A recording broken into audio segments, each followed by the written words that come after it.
Shalom Aleichem everyone, Agut Avach. We are continuing here in Hachzeg's learning of the Pele Yoetz.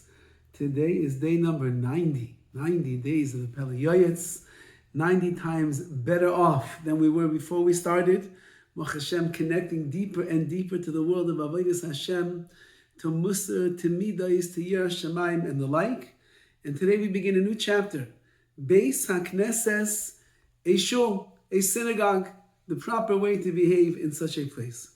Mitzvahs hashkamas beis haknesses hu me'advarim shoichem miperusem b'olam hazeh. The mitzvah of coming early to the beis haknesses, to a shul, are from those things that a person will eat the fruits b'olam hazeh in this world. But the real reward will be waiting for them l'olam haba in the world to come. V'yidua, it's known. The Amar b'Shas, it says in Shas, in Brachos, what allowed the scholars of Bavel and the people of Bavel to live a long life? Because they came to the Beis HaKnesses early. Like Rabbi Yeshua ben Levi said to his son, his children, you should arise early and come to the Beis HaKnesses. Stay there late. That's how you will prolong and lengthen your life. Someone that is from the first 10 people that make the minyan in the shul, you get the reward of everyone else that comes after you. So imagine you daven in a minyan in the morning where there's 50 people, and you're one of the first ones that are there. You're within the first 10. Asar Rishonim. So now the other 40 people that are going to come after you, so you're going to get rewards from their tefillah, from their davening as well. And if you're the first one that's in shul, hiflig ma'ayid bazar hakadosh, the shivcha, the zayar itself, it praises such a person. The koi bedarga, the tzaddik, he calls him a tzaddik. But who tikun gadol the pegama bris, it's a great tikun, a great correction to the pagama bris if somebody had an emission, seminal emission. He becomes a beloved companion to the merciful one, HaKadosh Baruch Hu. So if you can be the first one in shul, that itself is something major.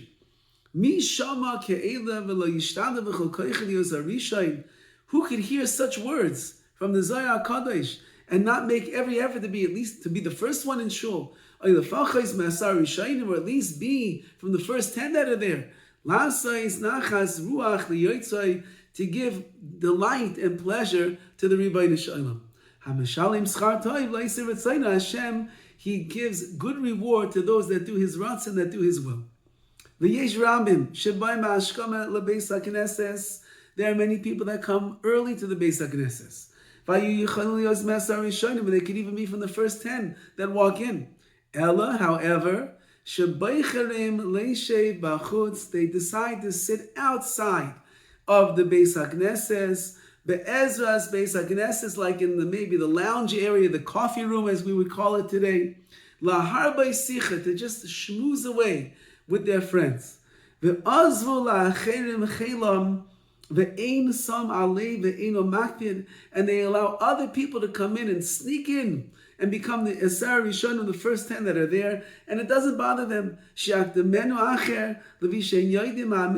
doesn't bother them that somebody else made it in the first 10, and not them, because they were busy in the coffee room, drinking their coffee, schmoozing around, watching a few videos before davening starts.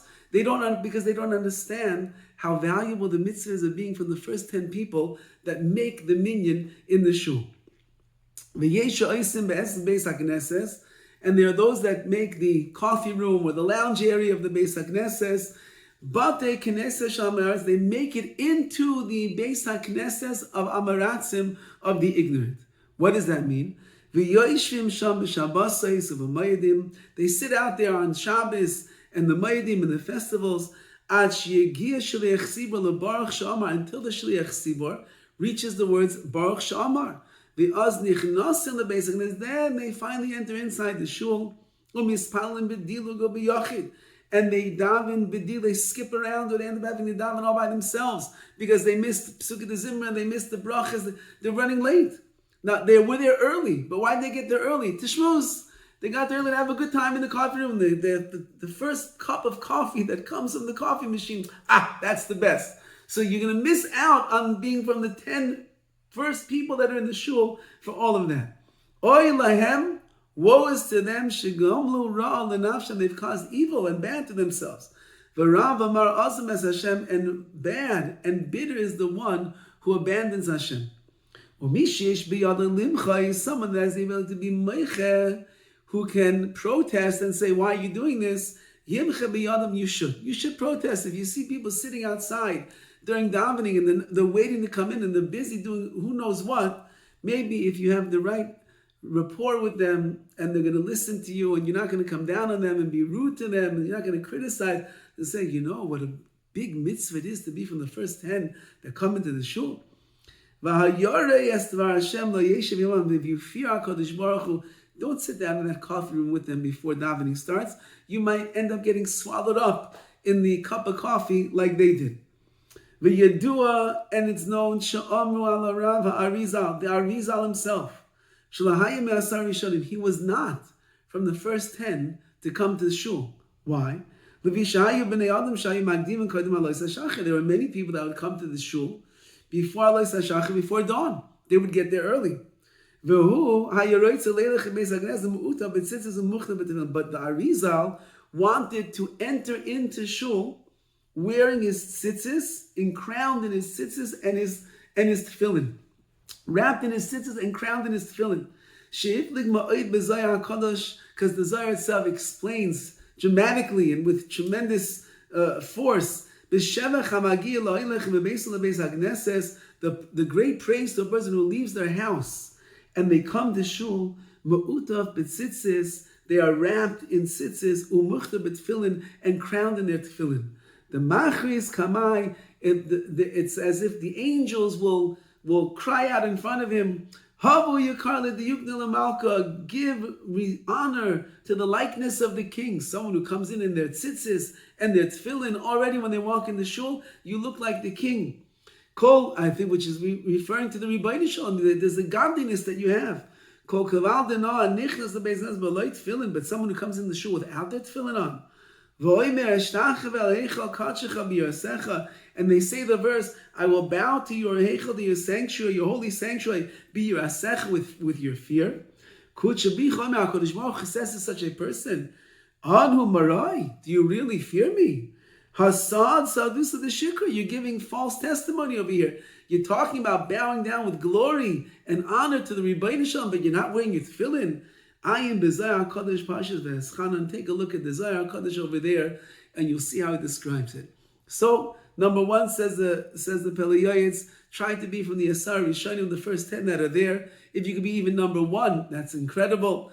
And don't get caught out in the coffee room and the lounge area, schmoozing and drinking coffee and eating and reading the newspaper and checking up on your phone all the videos of WhatsApp that you have to see and the news of the day. Don't do that. Go straight into the shul, that you shouldn't lose out on the opportunity.